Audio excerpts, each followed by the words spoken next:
bumabagyo, ito yung isa sa mga dapat yung puntahan kasi may bubungtong. Maayong daw, maayong buntag mga kapatid.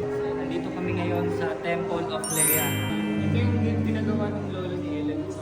Ayun, din. Yung Basta Adar na yung apelido. Okay. Taj Mahal ng Pilipinas. Mahal talaga ito eh. Oo. Biruin mo, sinet yung standard ng pagmamahal ng isang lalaki sa babae. Nice. Kaya nyo ba yun mga konti? Kung di nyo kaya yun, huwag na lang kayong manloko ng babae. Kasi kita nyo, napakalaki ng temple. Kita mo ceiling, puro chandelier. Oh. Tapos pinatayuan pa ng bronze statue. Ang ibang level talaga yung pagmamahal ng lolo ni Elena Dana, Leia.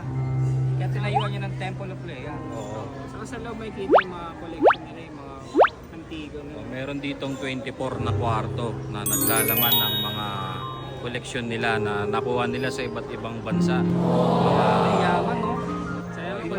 Yung mga muebles, tsaka yung mga base, Bertos, mga base, mga Kompleto eh. mesa, mga kung ano-anong kaanuhan.